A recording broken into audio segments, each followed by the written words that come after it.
Ignition sequence start. 6, 5, 4, 3, 2, 1, 0. All engine running. Liftoff. We have a liftoff. 32 minutes past the hour. Liftoff on Apollo 11. Episode number 80. Coming back at you. It's a Monday afternoon. I just got back from the dentist, so my teeth are nice and clean. I haven't been to the dentist since what? It's been over 6 months. I don't know why I haven't gone back since then. Why are you making that face, Jacob? I have no idea what you're Why are you making that dentist? face? I don't know. Why are you making that face? I'm trying to make conversation here. I guess we're recording now. Anyway. Oh, hey, everybody. How are you doing? What's up, everybody? Episode 80. We're coming back to you on a Monday afternoon. I hope everyone is having a great week. I know I am. It starts another week. We're going to break it all down for you. We're going to get into all the juicy topics. We got Biden talking about people, getting unemployment, how that has no effect on people not wanting to go back to work. Definitely not. The Dogefather was on SNL over the weekend. The Dogefather. We'll get into that. And then has Cato, the Cato Institute, have they gone woke, Jacob? Or is this the final nail in the coffin for them? Or have they finally going to lose all credibility forever? And then we'll get into, is the CIA done for? Which they should have been done for a long time ago, in my opinion. But we'll get into it. So, how's your week been, Jacob? I know it's only Monday, but how's your week been? It's been pretty good. Second week of not having school. I know this is my first full week without the school. So, I'm excited about that. Yeah. But, it should be pretty good. I watched a movie last night that was so good. You going to ask me what it was? What movie did you watch? Thank you. Thank you for asking, Jacob. It's called 12 Angry Men. It's about these 12 jurors that have to decide the fate of the man accused of murder. And how at the end they all realized that the evidence wasn't, up to snuff. And how they all reconciled with each other and they came together to be better men and decided to give them decided for not guilty for the guy that was accused of murder because the evidence just wasn't there. But they all came into the room thinking this guy he's going to jail. He did it. He done stabbed the guy. But they all were. But then there was one guy who said, "You know what? This doesn't make any sense. And if we're so gung ho to convince to convict the guy of murder, then we should at least give him an argument because we're sentencing a guy to die here, so we should at least give him an hour's worth of discussion. Let's talk about it, So I thought it was a great movie. I think you can watch it for free on YouTube, which everyone should do. This weekend I will be going to Florida to the Tom Woods event at his house. Oh, yeah. And I know Jacob is very upset about this because he did not register in time. Yeah, a bit salty.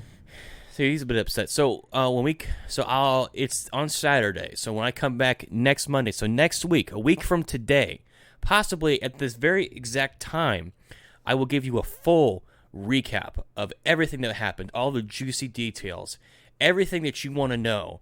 You will hear from me.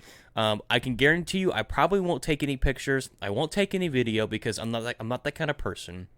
You're going to someone's house. I don't really think taking a picture of someone's private house, it might be a little weird, but I will give you the full rundown when I get back. I'm going to Florida for the weekend, and we'll have to do something fun for Friday maybe. We'll see. Yeah, Friday will be the last show with you, and then you'll leave the next day. Yeah. All right. So enough chit chat. Oh, I forgot. Join the website. If you like the things you're getting here, join the website, buy a t-shirt, follow us on Twitter, use the email, Jacob Substack. You'll see all that stuff down below. We would greatly appreciate it. Thank you to all of those who do financially support us through the Patreon. We greatly, greatly appreciate that. You have no idea what that means to the two of us. So you ready, Jacob? You ready to get into it? Oh, yeah. All right, so on Saturday night, Elon Musk was on the SNL, which is Saturday Night Live. Now, I can't remember the last time I watched Saturday Night Live, and I didn't even watch the whole episode with Elon Musk on Saturday Night Live because Saturday Night Live isn't funny. It really is not funny. I also watched a documentary about Chris Farley. Now, Chris Farley was hilarious when he was on SNL back in the 90s and stuff. That was funny. The Japanese game show, that was funny. Only a guy could make just a normal line about, well, gee, I don't know, funny. Only Chris Farley could do that. Now, you go back and you look at, like, Chevy Chase. That was funny. He was funny on Saturday Night Live. Chris Rock was funny on Saturday Night Live. And John Belushi. Well, John Belushi, when Dave Chappelle came back, that was funny. I didn't agree with everything he said, but it was funny. But a lot of the rank and file actors and the writers and everyone at SNL is so woke and it's so left, it's just not funny. Would you agree, JV? It's not funny. Yeah, so the last time that I could say I watched Saturday Night Live was probably Dave Chappelle. No.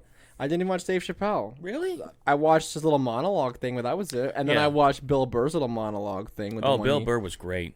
But as far as like an entire episode of SNL, I don't think I've watched it since probably 2011, 2012. I just don't care.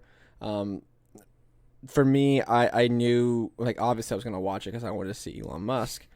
And just see what he would do, because typically it's an actor or it's a comedian who hosts Saturday Night Live. I mean, they've had athletes. Yeah, but they've had someone who's in entertainment. Right. Okay. Whether it's sports, actor, singer, something in entertainment. That never has been a business owner and the richest man in the world has never. Okay, you didn't have Bill Gates host it, or you didn't have Bezos, yeah. or you didn't have Warren Buffett ever host. Well, I bet you Warren Buffett would be funny. What I'm saying is that you never had someone like that, so I figured it'd be very interesting. And would Elon Musk be funny? I think he had some moments. I think he had some moments where it was... He got a good Jepsen. It was funny. But people were like, oh, Elon's not funny. I'm like, yeah, he's not a funny person. I didn't realize about this, but he has Asperger's. Yes. I didn't realize that. Maybe that's the reason why he talks in such a... not a funny way, but in a very kind of... The way his cadence, his pacing of words is a little bit different than everyone else. He really takes the time to think about what he wants to say. Now, what the best part of it is that all the actors at SNL were like, well, I don't know about Elon. He seems to be a little controversial, you know? He said some things about masks in the past, and I don't know if I can be around this. There's shady business deals he did in South Africa. He's tied to all this and all that, and he's just a controversial figure, so I need a safe space. I'm like, you people... Come on. Comedy is supposed to be edgy. Controversial. It's supposed to make you feel uncomfortable. I mean, if Richard Pryor or Red Fox or, oh gosh, if George Carlin wasn't, edgy or controversial, they wouldn't be who they were. They wouldn't be funny. Yeah. I find that just it's the state of comedy. It's the state of, if you watched it, it was other than a couple moments and a couple of the skits that were funny. It was just cringe-inducing and it woke to the point where it was like, okay, it's not painful. Funny. Like, there was this one joke about how a white nationalist is posting his manifestos online. Oh, that's just Donald Trump's new newsletter. It's like, oh, please. It's like, it's just low-brow, low a 12-year-old could make those jokes. 12-year-old, okay, we get it. Wow, Trump's white supremacist. Wow. Okay, January 6th. Oh, wow, man. Did you have to dig real deep to figure that one out? Yeah. How long do you have to work to figure that joke out? It's lazy. It's really lazy. To be honest, though, if it wasn't for Elon Musk, the only parts that were funny for me was Elon Musk being there, and not because Elon was funny, because he's not a funny person. He's not. He's a very socially awkward person who, like, people were saying online, oh, he's so awkward. Yeah, his that's deliverance who he is so bad. I'm like, yes, because he's a nerd. He's a nerd. He is an engineer nerd who happens to be a CEO. That's who he is. The guy created a video game in his spare time in college. So he's this very just awkward, socially awkward person. For someone to do that on stage. But the part that I found the funniest, and the only part I found funniest, was that the fact that you had Elon in these very in these situations where he does not belong, if that makes sense. It was like the one skit whenever he was a doctor and he was trying to talk on all of this like millennial. That was funny. Yeah, It was funny because Elon Musk is trying to be like hip and it's cringy, but it's funny because it's Elon Musk. The part whenever he was like Wario, it's funny because he's not Italian. He's not Italian, and he's clearly not a comedian. That's the part that was funny. Is it was funny because it was him. Yeah, I would agree. Good comedy should be able to reach into the absurdity and make a joke about it, right? If like 9/11 or the Holocaust or anything like that, normal taboo subjects that regular people would make a joke about, a comedian can be able to go in there and take these really painful events and maybe make you chuckle about it. It helps with easing with pain, right? Comedians in a time like COVID or like maybe 9/11 or the Pearl Harbor, they're so important because they kind of take you away from the reality of the world just for a little bit and maybe make you chuckle a little bit. Maybe that's why I like Craig Ferguson so much when he was on the Late Late Show. Is that it was just the most outlandish, just outrageous things. Ridiculous. I mean, he had a fake horse and a with skeleton two robot interns in a horse costume. And it was just funny. And he wasn't trying to preach at you. He wasn't trying to show you where you were wrong. It was just funny. And I think a lot of people forget that it's okay to be funny. It's okay to make fun of the cultural differences that people have. For instance, the Japanese game show, when Mike Myers was the game show host. Now, for anyone that doesn't know, Mike Myers is not Japanese. Okay? And Alec Baldwin is not Japanese, but he was one of the contestants on the show, on the game show. But it was funny because the impression that Mike Myers does of a Japanese game show host is hilarious. It's okay to make fun of those sorts of things. It's okay to make fun of white people, Italian people, Latino, whatever. But to only pick on one side, the evil white supremacist Donald Trump, it's not funny. And what you're doing is you're alienating a certain portion of the population that you might want to reach to. It's easier to reach people with your ideas if you can make them laugh versus preaching at them, this is why you're wrong. And I think that's a little persuasion tactic people should learn. That's something I try to do. I try to make jokes about everything. They don't always fly. There's a lot of times I get a lot of dirty looks like, that's not funny, Joe. All right, Joe, stop it. It's not stop funny. it. But you can't say that. Yeah, thank you, Garth. Shout out to Garth. So another good thing, I guess, was the ratings that came out of this. Now, Elon did not get the highest ratings. He got the third highest, next to Chappelle. So I'll post post a link that pulls everything. But yeah, he was in the top. The top 5 of all of the most recent ratings for the show. So I guess last week, the most recent episode of SNL, they had the overnight, which the people I guess that watched it live was 3.6 million, I do believe. I think if I'm reading this correctly, and Elon's with special guest Miley Cyrus drew 4.7 million. Household the live same day rating. And then the next day, Elon got 2.7 million adults from 18 to 49. But the last week, or the week prior, it was 1.5 in the same age range. So that's a pretty big jump. And you know why? Because Elon is an inspiring figure. He's somewhat controversial to some people. I don't know who. But there's something about him that people find interesting, like the Dogefather, the way he pumps Dogecoin, or his cars, the SpaceX, or whatever. There's something about him that's exciting that people gravitate towards, which is a positive thing. It's different than just a comedian because everybody knows, Bill Burr's going to be, okay, he's going to be funny. Dave Chappelle or Chris Rock, okay, they're going to be funny. Okay, well, maybe we'll watch it later. I'll just get the monologue on Twitter or YouTube or whatever. But when it's someone, it's slightly controversial for whatever reason, or that someone that's an inspiring figure, maybe that might make people want to tune in. So who knows?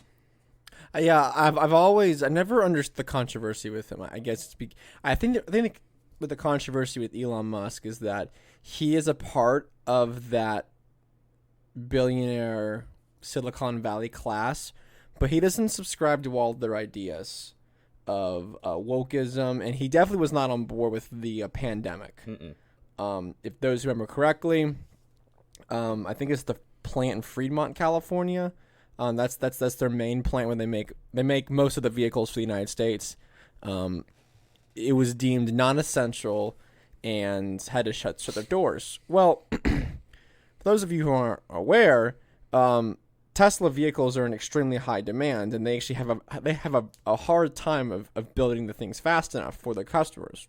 Just try looking at the wait time on their website for a car. It's sometimes several weeks, if not into months. Every day that plant is shut down, he's losing money. So he's like, I'm going to open the plant. If you want to come to work, your job's here. If you don't, cool. I'm not going to force you to come to work. And if I have to, work the line and put the seats in myself and paint the cars, then I'll do it. Because unfortunately, I have a business to run. And those of you who want to come into work and earn a paycheck, fine. You don't, fine as well. Which I think that's an attitude a lot of people don't understand, is because a lot of people are not driven the way some people are, like Elon, like Bezos, like these other entrepreneurs. There's something different about entrepreneurs that drives them to, not just for the money or for the fame, but success. They want to see what they have started grow. And if that means they have to jump on the line themselves and paint the cars and put the tires and the seats in, then he'll do it. And that's something that people don't understand. Maybe people were listening to Robert Reich too much when he was just lambasting Elon for how careless he is towards his workers. Like, he's there with them. Elon used to sleep in the factory when they had important deadlines coming up for, what was the Model X, Y, whatever? I don't know. Yeah, he used to sleep in the conference room. He had a cot, and he would spend weeks at the factory making sure everything went on time. If he needed to jump on the line, he would jump on the line, help out the workers. Like, he is a builder. He is an engineer. He is an entrepreneur that happens to own companies. That's what I've always said about him. And the different thing about Elon versus Bezos or the other super tech giants is that I think Elon would give every last penny for an idea that he think would work, whereas maybe some of the other ones would give up their grandmother if they could just make another $1 million. Well, look what he did whenever he sold PayPal. When he sold PayPal, I believe he had $25 million and he sold it. And then with that money, he went out and started SpaceX and bought Tesla. Yep. With every penny he had, because he believed in those companies. And I think that people tuned in because the people who do admire him and see him as an inspiration is they see him as, like, the way I see him is that he is the leader in clean energy. The future of transportation is the AC motor. It is the ability to charge a car and not use any sort of fossil fuels. That's the future, and the ideal plan with him in Solar City and all these other projects that he's working on is to be able to charge your car with with some kind of renewable energy. Right? Tesla sells solar panels. The idea is, hey, you buy a Tesla, you buy solar panels, you live off the grid. You charge your car, you power your house. That's the goal. And then eventually, people will say, oh, there's special earth minerals that have to be used. Okay, eventually you get into the point where you can have electric, industrial, and the equipment you needed to mine those. You have those that are built off of the same technology that you electrify America with. And he seems like he's the only one that's really trying to do that. Like, he offered up $100 million, I think it was, for a way to scrub excess carbon out of the atmosphere. Yeah, is anyone else doing that? $100 million of his own money for a effective solution that you can be scalable. Yeah, scalable solution. That, and then he's also at the same. I mean, you can listen. I've listened to all of his podcasts with Rogan. He said he's not trying to, ban the combustion engine, because of course, if you were to ban the combustion engine on a everything would come to a grinding halt. Exactly, it's not a solution, and he understands that. And then, space travel. He's at the forefront, and some would say he's beating NASA at their own game. Yeah. Well, no, it's more of a partnership between the two. What I'm saying is that he's been able to do something that NASA couldn't do with the Reusable Falcon rockets. The Falcon 9, something that NASA really could never be able to do. And that's something the rest of the world is trying to catch up to as well. So I just see a very eccentric man who has gotten extremely wealthy based off of hard work and the ideas that he's put forward. And I don't care if that man becomes a trillionaire. Someone's like, oh, that's just too much money for one person to hold. That's insane. I mean, if he can make Tesla, or even not even Tesla, if by the time that he passes away, that you see electric vehicles being sold right next to gasolines, and people are like, why would I buy a gasoline car? He's been a success. He can be a success, and he can die a trillionaire for all I care. I don't care. If we actually land people to Mars and he's still alive, I pay the man whatever he wants. Like how much should he make? Yeah. At that point, if you're the largest electric car vehicle maker in the world, and you're the leader of spaceflight, okay, how much should he make? Well, because since Obama ended the shuttle program in 2011, Americans had to use Russian rockets, the Soyuz rockets, to get to the International Space Station. So Americans couldn't even get into space without the help of the evil the red guys. And then it wasn't until just this past year that he returned Americans to space using American rockets made in America. I thought people liked that sort of thing. I thought that's what all the boomers liked. You know, rockets made here in America, sending Americans back up into space. I thought we were all about that kind of thing. Now, you don't have to. You could be the anti-tree huggers that you want to be. Well, these electric cars are stupid. It looks like a nice Prius or whatever. Fine, but it's returning America to the international stage in a peaceful way. That's not by the means of warfare. It's by trying to reach out into the stars and create something new. Because we don't do a lot of that. We don't create a whole lot of new things around here. It's just a lot of the same old. But I guess when people are out of work, I guess they have a lot of time to criticize, criticize people.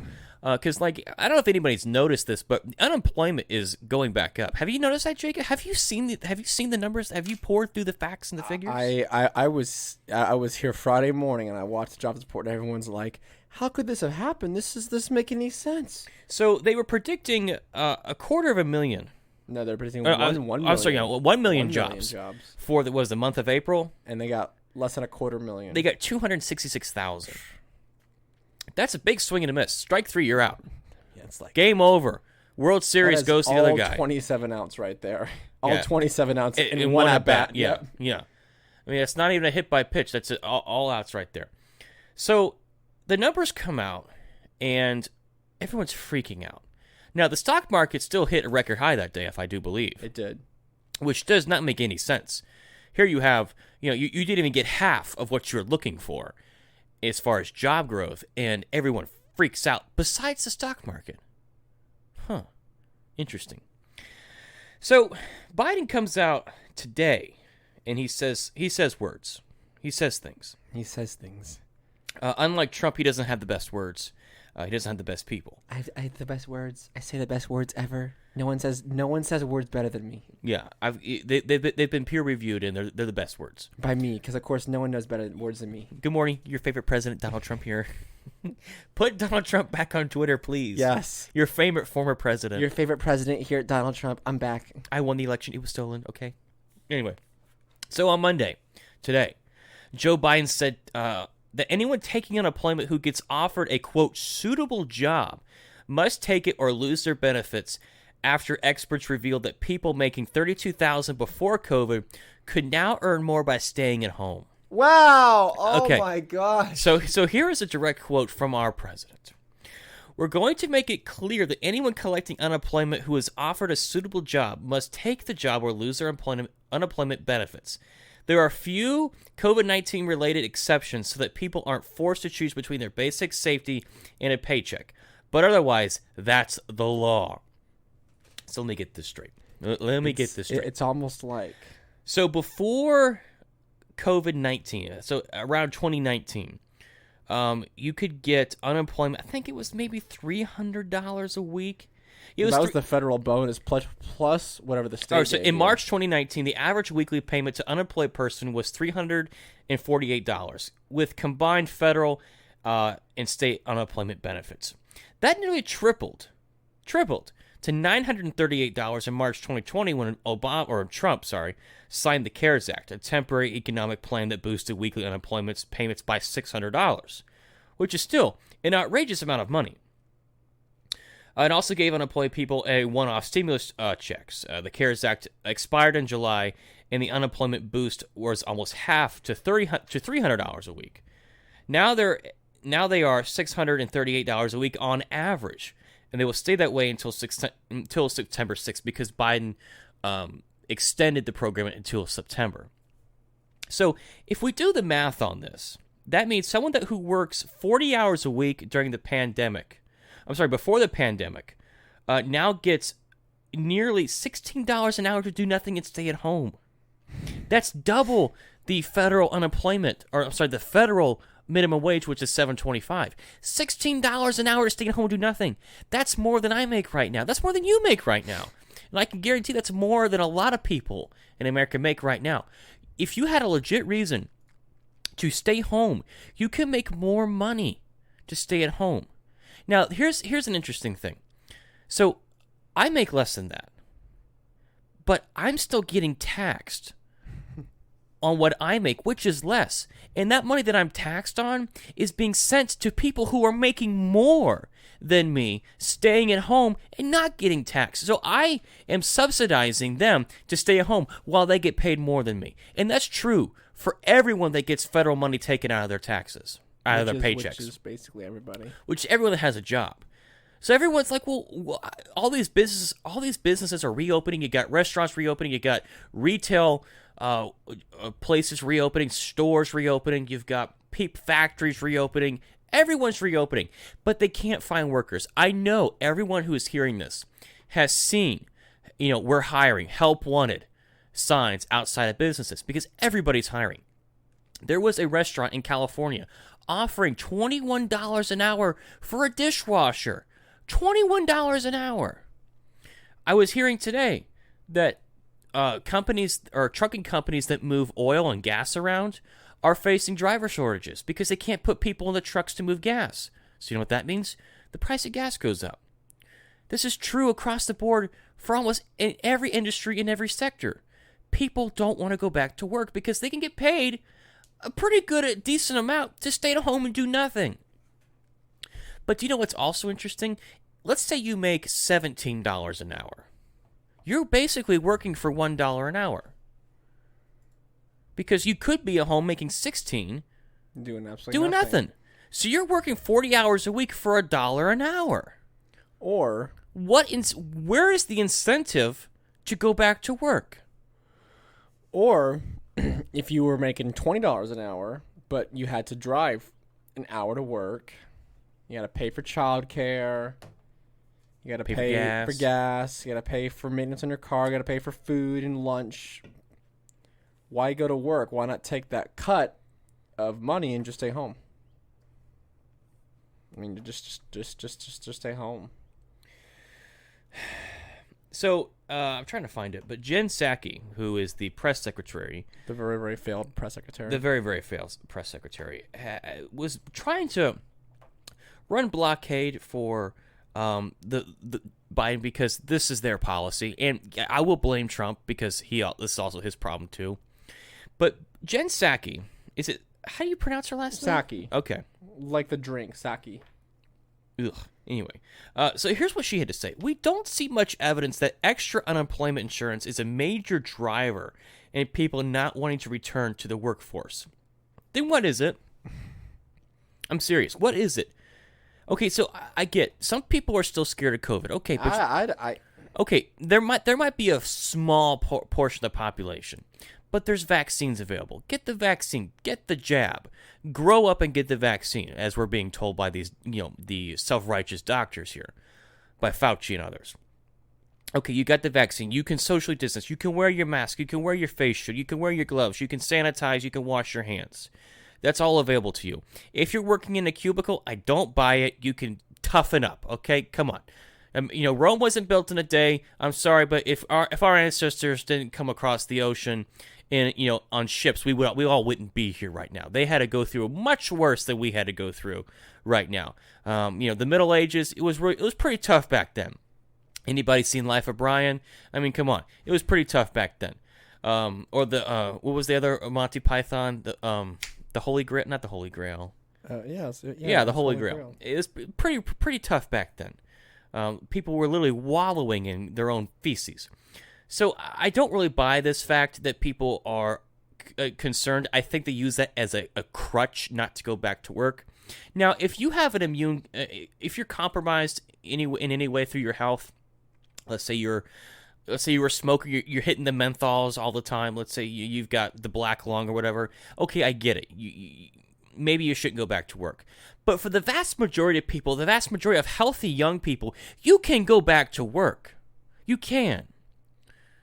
And all this money that they're spending and sending out, all the checks and unemployment, like we talked about last episode, inflation.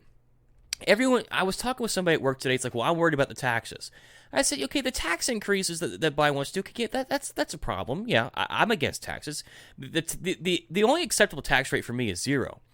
But I'm not so much worried about that. What I'm worried about is when you go to Walmart or you go to the grocery store and milk is $12 a gallon, that's what I'm worried about. Because that's that hidden tax. And when you have people that won't take jobs to wash dishes or to drive trucks to move gasoline or whatever, there's chicken shortages, people aren't working in these industries to move food, that's a problem. So yes, everyone can be sitting at home, but we just won't eat. Maybe that's what they want. Maybe they want us to stay at home and do nothing. What do you think, Jacob? I mean, I think they're finally having to admit it. They finally got to come out and admit the fact that this policy is keeping a lot of people at home. I think they're finally having to come clean on it. And it was funny because do you know the person who Peter Schiff called this back in March? Yeah. Of 2020. All the Austrians and libertarians have been right on this since the beginning. He's like, you have created an incentive to never go back to work. That was March of 2020. Yep. When this whole thing started. He said you can't pay people more than they would normally work. You can't pay people at all. Even the Chicago people got this right. Yeah. Like Thomas Sowell got this right. He said you can't do this. You could why go back to work? Yeah. There's no point. While I was getting my teeth cleaned, somebody that used to work where we work was there, and I didn't really realize it until she introduced herself, and they were asking, well, why isn't your restaurant reopened yet? And I said, well, we just don't have the people for the full serve side. We just don't have servers. And she said, that's insane. You've got people want to go back out to eat. They want to. And for a popular restaurant that we work at, we wouldn't have a problem getting people through the door. But people aren't applying for jobs. It's a huge problem. I talked with the owner of the establishment that we work for. And I said, what's holding us back from reopening? He said, just don't have the people. People aren't applying. And it's so gross. I think it's so it really paints a bad picture of people, of younger people, because I would assume a lot of the younger people that are not the ones who are deciding to stay home, that you have people that are willing to give you a job, pay you a good wage, $21 to wash dishes. I was hearing that for some of these truck drivers and other places, they're willing to pay you $75,000, $80,000 a year to drive a truck. That's pretty good money. That's better than what you'd be making pre-pandemic. People aren't taking it, and that's not a good thing. It's not a good thing when your culture and your society doesn't prioritize and reward hard work. Because without it, you don't build anything. Your culture and your economy and your society stagnates. And that's where we're headed. So there are some governors that are, I think, doing the right thing. So Governor Ron Death Santos is telling those people who have, that they have to prove that they are looking for jobs, again, if they want to receive unemployment. So in Florida, if you want to continue to receive unemployment, you have to be actively looking for a job because they're not going to let you live off it forever. In Montana, the governor has ditched the $300 weekly boost and instead is offering people a one-time bonus of $1,200 to go get a job. So if you get a job, you'll get $1,200 as a bonus. That's a great idea. Now, again, I don't agree that this is taxpayer money, but you got to get people off the couch and into the workforce. There's 100 million people not in the workforce. And a large majority of those people are collecting unemployment. And there's also a large majority of those people who are not collecting unemployment and are just not looking for work at all. But again, there are jobs available. But why aren't people taking them? So I think the unemployment rate is somewhere around 6%. It went back up. If you believe in the fallacy that is full employment, with like what they were talking about towards the end, or pre-pandemic, when Donnie was in the White House, when unemployment was like, 3.2, 3.4%. Again, I don't necessarily believe in full employment because people always lose jobs and get jobs all the time. And oh, no, Joe, we can't stop the... Listen, Joe, the interest rate's got to stay where they're at. Everything has to stay right where it's at until we are at full employment. Yeah. Until full employment. So, and will be funny is that all the people who are collecting unemployment, who I'm sure aren't following the COVID restrictions or aren't following all the guidelines, who will still be going out to bars and to parties and stuff. But I can't wait to hear these people who won't go back to work complain about the slow service that they'll be getting at bars and places because people aren't willing to work. I think it was McDonald's that had a sign out that said, they had to apologize for it, of course, but it said, "Please bear with us, ain't nobody want to work today." I mean, that's great, because if you're having to wait 30 minutes, 20 minutes at a McDonald's, all right, any fast food restaurant to get your or even food, a sit down, or even a table service, 30 minutes that's a pretty long time to wait for food once you've ordered it. Now, if you're at like a really nice restaurant, that's different. But if you're at like the Applebee's or the Olive Garden or one of those, if you're waiting 30 restaurants, minutes at Olive Garden, I mean, 30 minutes that's is your a own long fault. time to wait at. No, I'm saying, well, if you're going to Olive Garden in the first place, that's your own fault. Well, yeah. I would definitely not advise that. But even at like an Olive Garden, if you waited 30 minutes for a meal, that's a long time to wait for a meal. I mean, especially when they're just, microwaving the food and getting it hot for you. Just pull it out of the package. Yeah. European like vacation style. Yeah.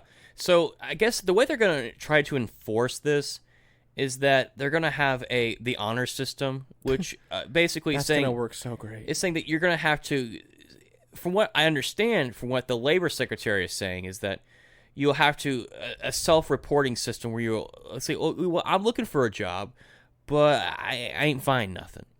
So, they'll continue to send you the money. He said workers may not misreport COVID-related reasons for unemployment. Well, anyone can say, "Well, I got a kid who can't go back to school," or my place of business isn't following the guidelines. I feel unsafe.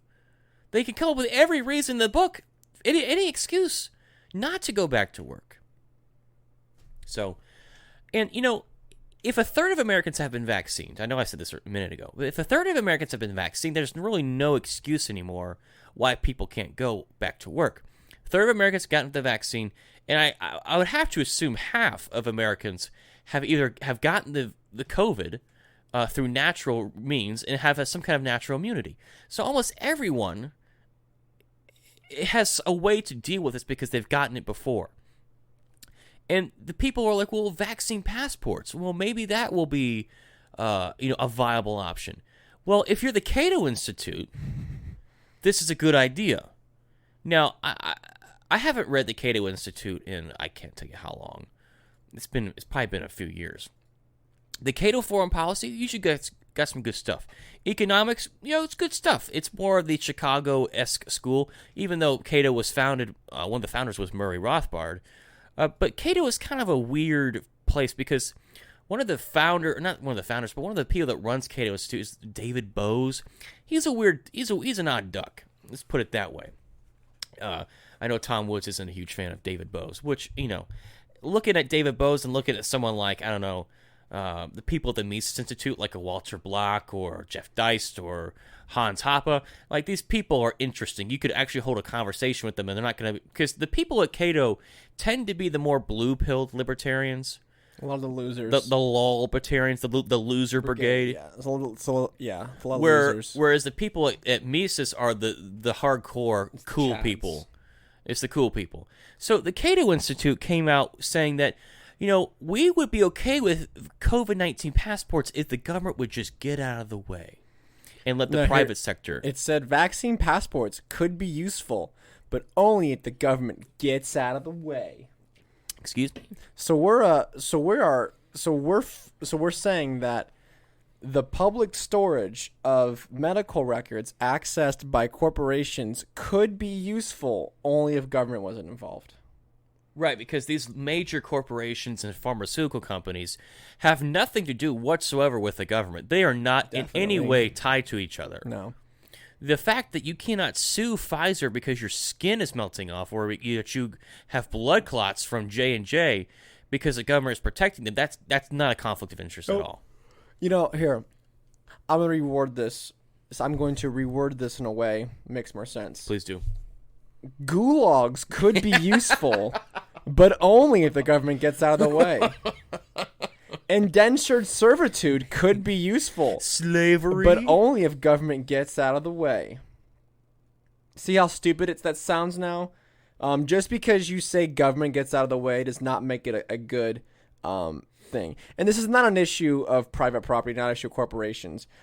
Just because someone can doesn't mean they should. This is where a lot of the idiots and a lot of the losers in the liberty movement get this dead wrong when it comes to government, when it comes to censorship on private platforms. Same thing with this issue as well. I'm so glad, and you know what? This is a great opportunity. This article on Twitter is making its rounds.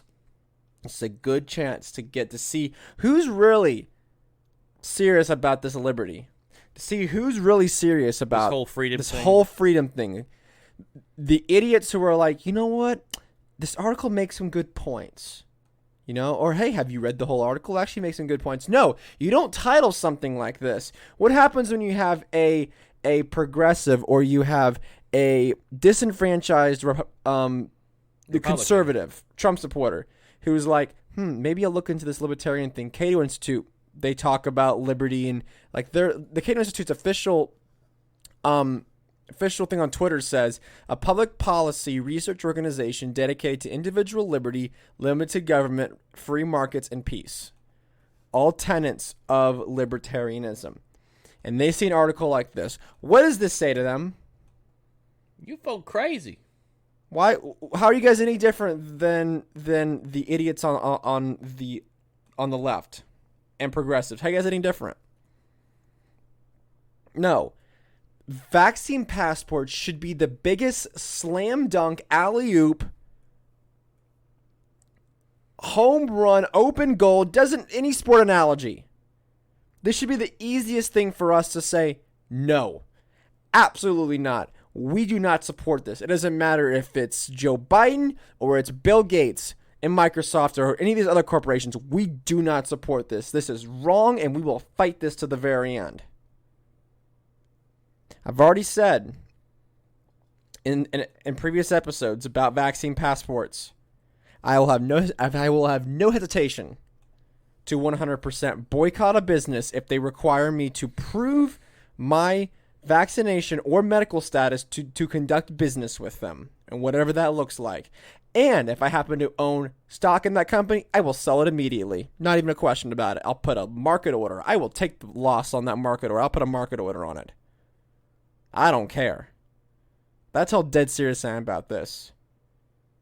And even for companies that I love, it doesn't matter. I will sell it immediately. That's how dead serious I am about these vaccine passports. The country needs a strong rejection of this. And this is where I get blackpilled very much, because some people are saying, well, I won't feel safe going to a concert unless I know everyone there has been vaccinated. I just won't feel safe. Stadiums are opening up full capacity. Oh, will everyone be vaccinated? Well, if they're not, that's just being irresponsible. To that, of course, I would say, take the freaking jab. It solves everything. You don't want to catch the virus, just take the vaccine. I don't know why this is like a mental gymnastics. We got Olympic level gold medalists trying to figure all this stuff out with the mental gymnastics required. No, Cato. It's not a good thing. It could not be a useful thing. So, here's what he has to say kind of towards the end of the article. I was just kind of reading through it. Businesses are the best judges of what policies toward vaccinated and unvaccinated customers are appropriate for their particular circumstances. Okay, don't necessarily disagree. Government should not force anyone to be vaccinated, but it should also be reluctant to override private business decisions about how to best protect the safety of their customers. So, what are you trying to say? So, are they helpful or are they not helpful? Listen. I am a pro market guy. I'm a pro business. I'm not a pro big business like Amazon and those companies, because those companies are crazy. But I'm a pro business kind of person. I generally believe that people in the private sector know how to deal with things better than the people in the bureaucracy and the government, because they know their customers, they know their people. But you get into this weird territory where you're melding the two together, because he earlier says something about the airline industry. He said the U.S. airline industry has asked the CDC to alter its guidelines to waive that requirement for those who have been fully immunized or who have gotten the vaccine. So you have the airline industry asking the government, asking the CDC to almost force people into a scenario where you have to prove the fact that you have gotten the jab. I'm sorry, but no. The big business, you're not allowed to do that. You can't ask the government for a handout in this case because you might feel unsafe. No. If you want to require someone, hey, here's the deal. If you want to fly my airplane, I would like you to get the vaccine, but as a business owner, I can't really force you to get it, but for you to enter my place of business, I want you to have the vaccine. But as far as going to actually prove that you're kind of getting into a block there, because a business owner can't force you to divulge personal information as to, okay, well, you've gotten the vaccine. They can't do that because they know they can't do that. They're asking the government to give them the authority to do that, which is a scary Orwellian crazy town kind of thing. Because on normal circumstances, okay, you go to a business, have you been vaccinated? Nate, none of your business, fool. He says, well, the government says I can ask you and you have to prove the information now. That's not okay.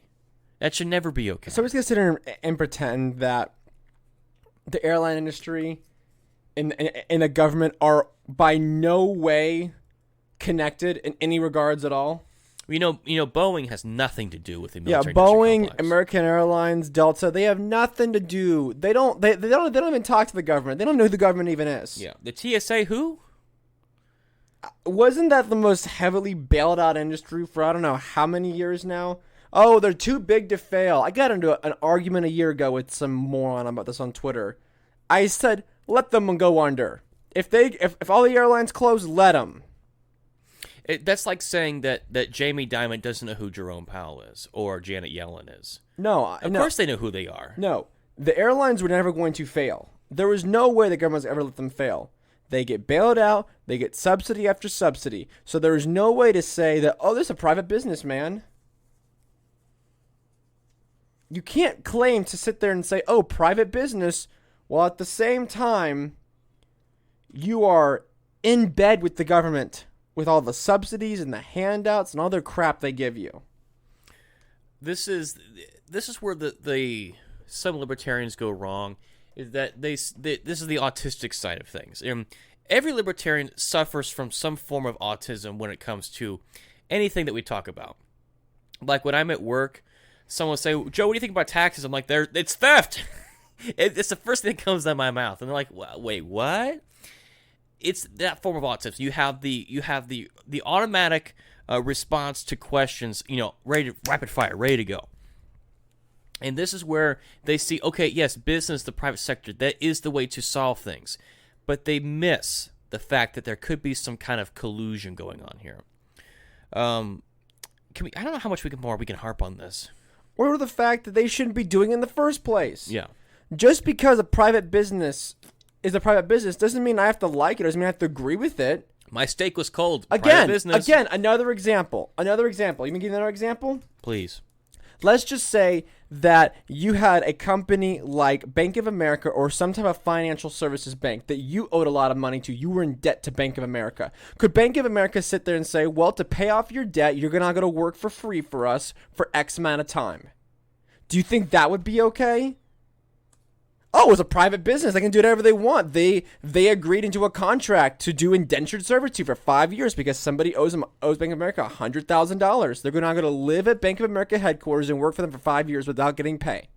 Do you think that is a viable option now? Oh, Jacob, it's a private business. I thought you libertarians love private business. We do. No, just because a private business does it does not automatically give me the big thumbs up. There are many sketchy things that go on in business that I do not like and I hate. And just because they're a private company and a private organization with consenting parties does not make it okay. So no, just because a private business asks for your vaccine does not mean that's okay because, it's a consenting thing and it's okay. No, I can still sit there and say that, no, you do not have the right to understand what I'm doing. And if you don't like that, I will go elsewhere. And I will sit there, and I know that Pete Quinones talked about this, and Scott Horton talked about this on a podcast many, many months ago, that this will be the fight of our lives if this were to go national as far as a federal mandate. I don't think it will. The nightmare of rolling this out with logistics is impossible. It's nearly impossible. What, you're going to have a gas station in the middle of Tennessee, a 7-Eleven in the middle of Tennessee or the middle of the panhandle of Florida? You have a guy up there with a little scanner to scan your little QR code? No. That sort of thing is not going to happen. But as far as these big chains, like if Home Depot or if Walmart were to say it, you know what? This is the time for libertarians to come out and I know that Pete was talking about and Scott were saying that to make it as hard as it is for them to scan these things and make it as more difficult as possible it is to be able to accurately roll this thing out, whether that be through disobedience, severe disobedience, disruption of commerce for that company, whether that meant doing massive stand-ins where you'd have like 100 people just line the doors where no one could get in and out, stuff like that. Doing whatever we can do to send a message to say, hey, we're not going to take this. This is wrong. It doesn't matter that you're a private business. And I'm not going to say Walmart, private business, whatever. You guys are laughable when it comes to a lot of the business practices that company does, and the fact that they're all these companies are in bed with government.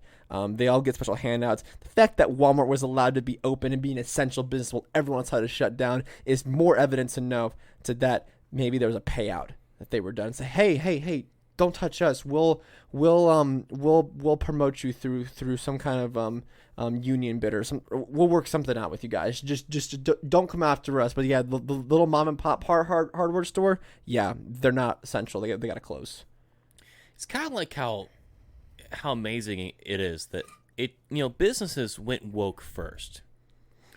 It seems like all the major corporations decided at some point, okay, hey, we're not going to try to fight this mob when it comes to all the woke stuff, because it was sifting through Hollywood and through social media and through academia. Then it got around to business, and they're like, you know what? It's best not to rock the boat here, okay, folks? But then when you see things like, I don't know, the world's largest and I guess greatest, I guess I use that term somewhat loosely, when you see the world's largest spy agency coming out as woke, I guess that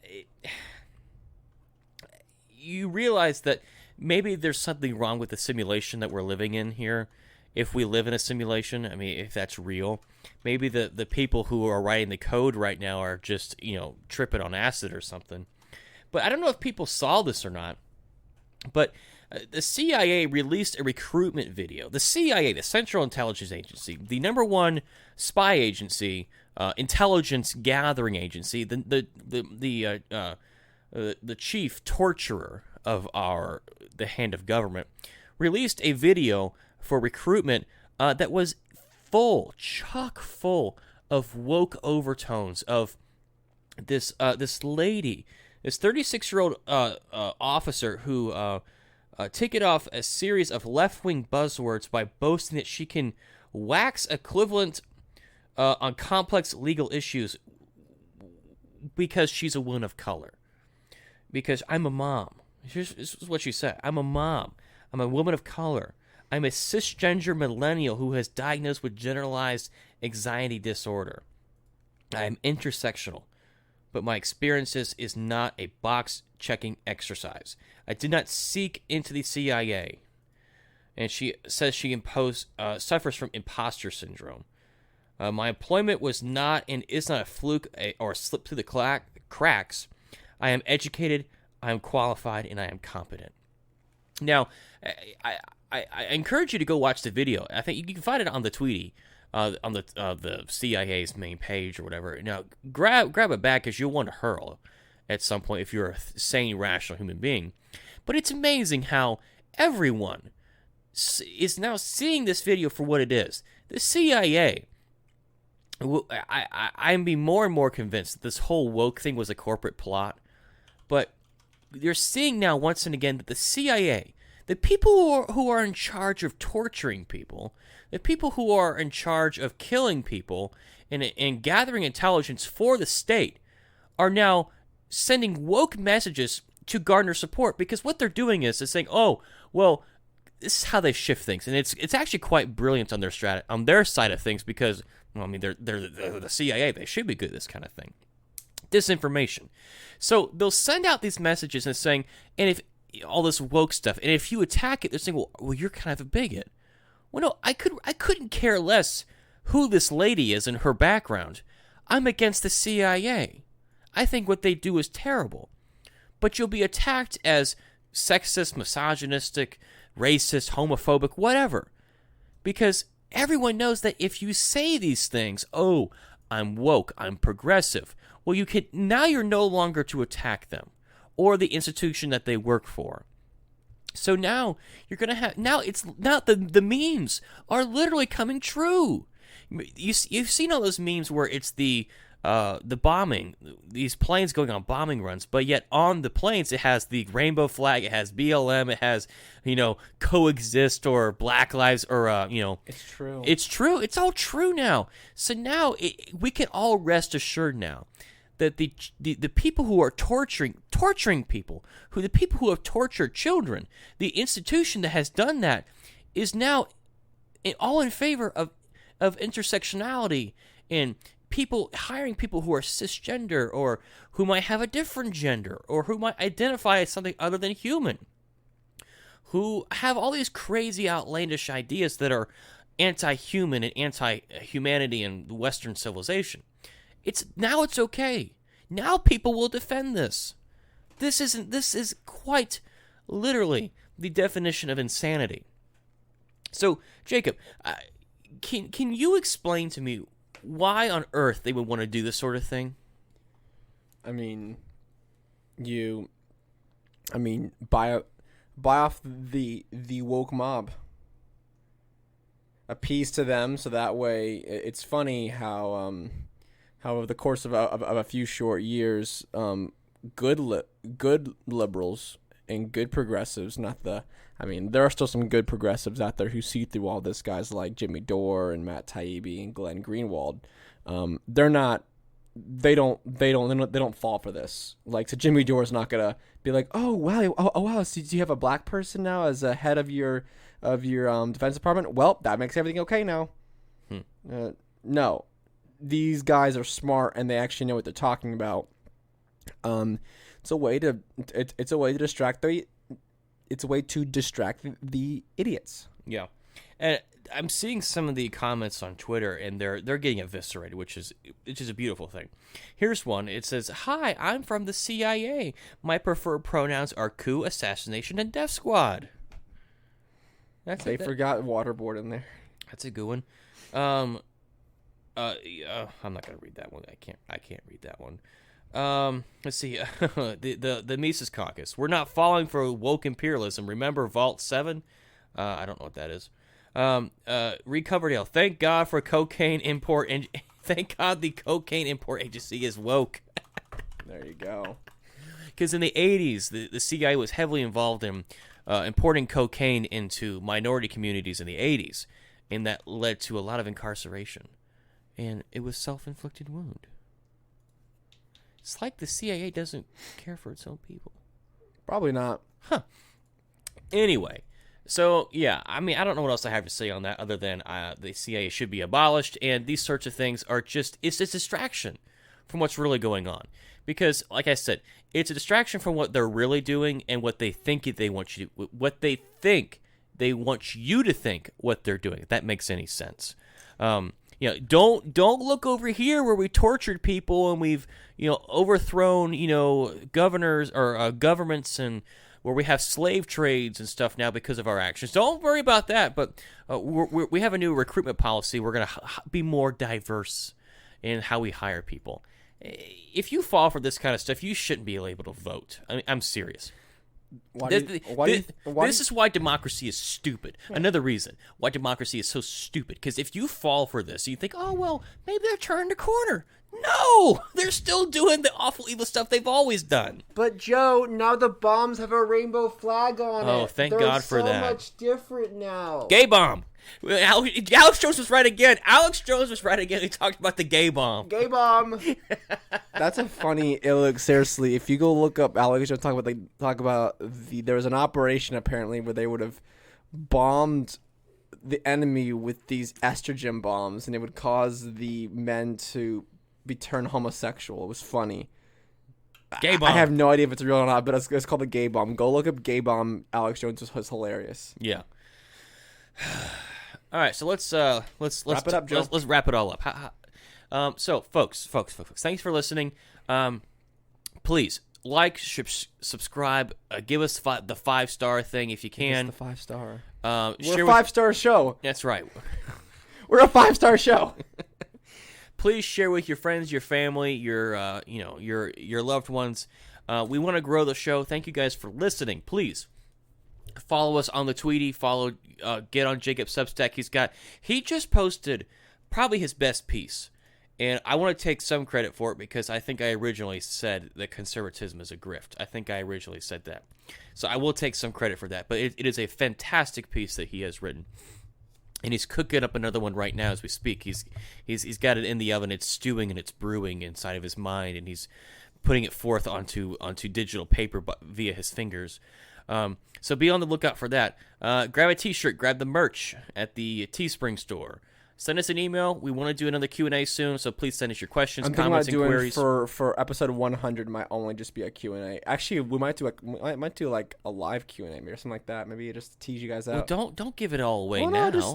I'll mention it now, and then the people that actually listen will be it's a tease. Oh, the people will be like, oh, episode 100, a live Q&A. Maybe we'll see. Maybe all 2 of them will tune into that. Maybe we'll see. Let's see. What else? The Tweeties. You'll see all that down below. Thanks for listening, guys. And until Friday, we'll talk to you then. Bye. Peace. Tranquility Base here. The Eagle has landed. Roger, plane. Tranquility, we copy you on the ground. You got a bunch of guys about to turn blue. We're breathing again. Thanks a lot.